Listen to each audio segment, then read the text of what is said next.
அன்னை என்பவள் அன்பின் வடிவம் மட்டுமல்ல, ஆபத்து காலத்தில் காக்கும் ஒரு தேவதையும் கூட.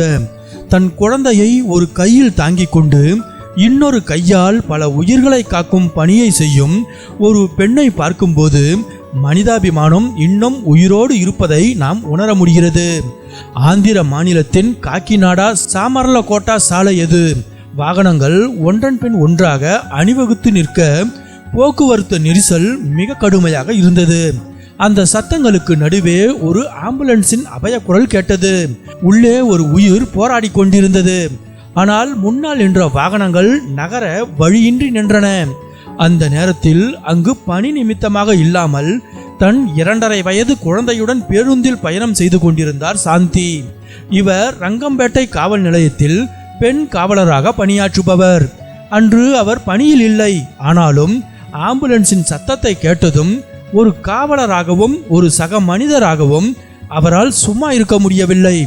உடனடியாக செயல்பட்ட சாந்தி பேருந்திலிருந்து கீழே இறங்கினார். முதலில் தன் குழந்தையை சக பயணிகளிடம் ஒப்படைத்துவிட்டு தனியாக போக்குவரத்தை சீர் செய்ய தொடங்கினார். சுமார் 40 நிமிடங்கள் அந்த நெரிசலை ஒற்றையாளாக நின்று சரி செய்தார். இதற்கிடையில் தூங்கிய அவர் குழந்தை விழித்து கொண்டு அழத் தொடங்கியது. ஒரு தாயாக தன் குழந்தையை தவிக்க விடவும் மனமில்லை. ஒரு காவலராக ஆம்புலன்ஸை தவிக்க விடவும் மனமில்லை. சற்றும் யோசிக்காத சாந்தி அழும் தன் குழந்தையை ஒரு கையில் ஏந்தி கொண்டார். குழந்தையை இடுப்பில் சுமந்தபடியே இன்னொரு கையால் சைகை காட்டி போக்குவரத்தை சீர் செய்ய தொடங்கினார். கிட்டத்தட்ட 2 மணி நேரம் போக்குவரத்து சப்தங்களுக்கு இடையில் தன் குழந்தையையும் சுமந்து கொண்டு அந்த ஆம்புலன்ஸ் செல்வதற்கு வழி ஏற்படுத்தி கொடுத்தார். பின்னர் மற்ற காவலர்கள் வந்து இவருக்கு உதவியாக நின்றனர். சாந்தியின் இந்த இடைவிடாத முயற்சியால் அந்த ஆம்புலன்ஸ் பாதுகாப்பாக மருத்துவமனைக்கு சென்றடைந்தது. இந்த காட்சிகள் சமூக வலைதளங்களில் வைரலாகி பலரது மனங்களையும் தொட்டன.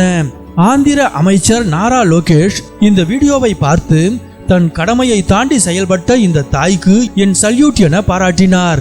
இணையவாசிகள் பலரும் அன்பும் வீரமும் கலந்த நிஜமான சூப்பர் உமன் இவர்தான் என சாந்தியை புகழ்ந்து தள்ளினர்.